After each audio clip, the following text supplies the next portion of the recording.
Saudara-saudari yang terkasih, setelah bangkit Yesus mengutus para murid memberitakan Injil dan mengusir setan.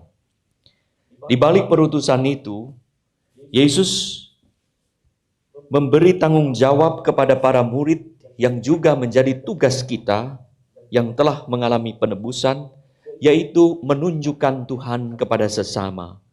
Itu Tuhan. Sebagaimana murid yang dikasihi menunjukkan Tuhan kepada Petrus. Perutusan kita menunjukkan Tuhan kepada sesama hanya mungkin kalau kita sendiri telah melihat Tuhan, telah mengalami kehadirannya. Ada satu ilustrasi kecil. Setiap pagi seorang oma di apartemen di luar negeri selalu datang ke berandanya dan berkata, "Mujizat, puji Tuhan, haleluya." Setiap hari. Lalu pada suatu hari ada seorang pemuda ateis menjadi tetangganya. Ia terganggu setiap kali ada referen haleluya, puji Tuhan, mujizat. Ia pun bersaut-sautan setiap kali oma itu keluar, ia pun keluar. Tidak ada Tuhan, omong kosong. Pagi hari, mujizat, puji Tuhan, haleluya. Tidak ada Tuhan, omong kosong. Sampai pada suatu hari musim dingin, oma ini tidak bisa pergi ke minimarket karena encok mungkin, sakit, jadi tidak bisa pergi. Lalu oma ini seperti biasa keluar, mujizat, puji Tuhan. Mujizat karena dia masih hidup, seumur itu masih bisa hidup. Lalu ia berkata, "Tuhan, hari ini dingin sekali, saya tidak bisa pergi belanja.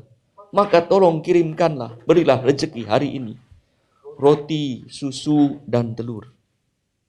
Lalu ateis itu berkata, "Omong kosong, tidak ada Tuhan. Tuhan tidak akan kasih apa yang kamu minta."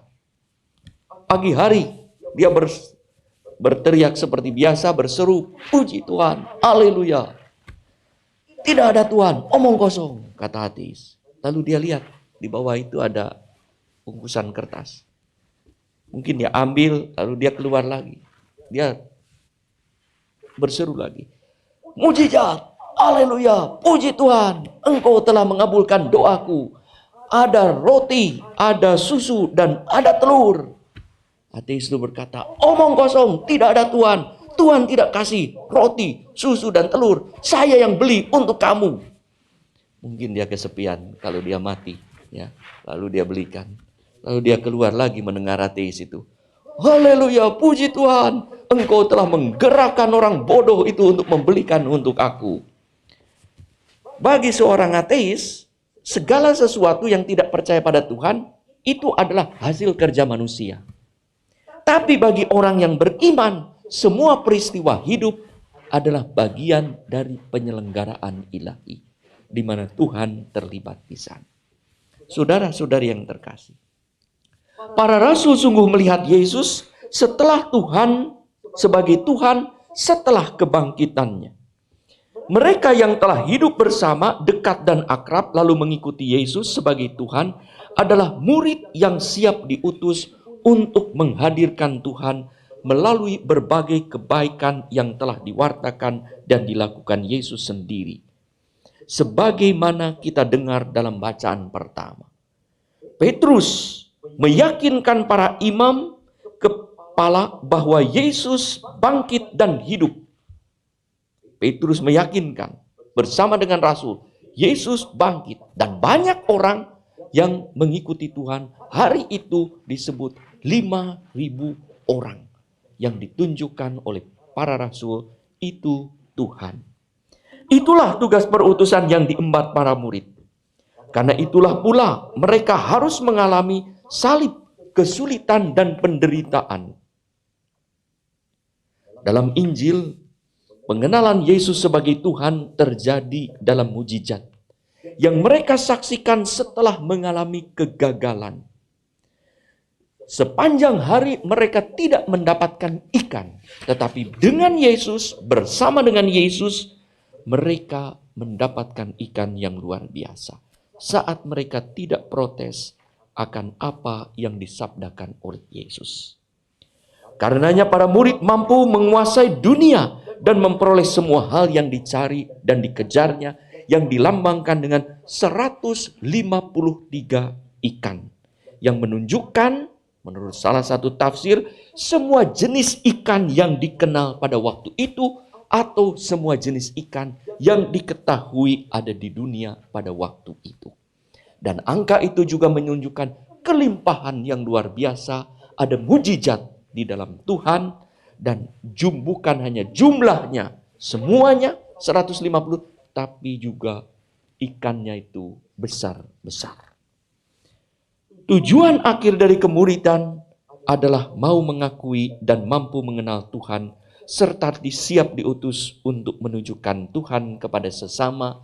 Itu Tuhan, di situ Tuhan hadir dan terlibat. Tugas perutusan seorang murid untuk menunjukkan Tuhan ini pasti membawa konsekuensi salib. Dalam homili Misa Pro Ecclesia 14 Maret 2013 dengan para kardinal, Paus Fransiskus berkata, ketika kita melakukan pekerjaan tanpa salib, ketika kita membangun tanpa salib, dan ketika kita mengikuti Kristus tanpa salib, kita bukanlah murid Tuhan. Kita bersifat duniawi. Kita adalah para uskup, imam, kardinal, paus, tetapi bukan murid Tuhan. Saudara-saudari yang terkasih, dalam situasi kacau pandemi seperti ini, kadang orang sulit untuk mengenal Tuhan dan melihat kehadirannya. Marilah kita cermati dan kita syukuri mujizat-mujizat Tuhan yang tampak biasa di tengah kehidupan sehari-hari. Tetapi mungkin menampilkan apa yang luar biasa, keagungan dan kebesaran, serta kebaikan dan kemurahan Allah melalui alam dan sesama. Kemarin ada berita, Dayakolot, ada anak kecil SD yang mengumpulkan uang jajannya, ibunya pedagang bakso, lalu mengumpulkan setiap hari di celengan uang 200 rupiah, 500, 1000, ada satu kaleng, dia bawa ke Kapolsek di Dayakolot sana, serahkan untuk membeli APD, dan terkumpul 400 sekian ribu. Ia terharu melihat berita, tontonan di televisi, banyak orang yang membutuhkan alat pelindungan diri, terutama untuk anak. Mujizat. Dan ada banyak mujizat-mujizat kecil. Ada banyak gerakan-gerakan kemanusiaan dan kemasyarakatan yang terjadi. Dan itulah mujizat. Orang yang tidak mendapatkan sesuatu mengharapkan tiba-tiba mendapatkan rezeki dari orang-orang lain. Dan itu adalah Tuhan. Semoga kita mengalami kehadiran Tuhan dalam hidup dan karya kita atau saat Ekaristi, hingga mampu menunjukkan Tuhan kepada sesama. Semoga hidup kita sungguh menjadi epifani ilahi, menampakkan kehadiran Allah yang penuh kasih.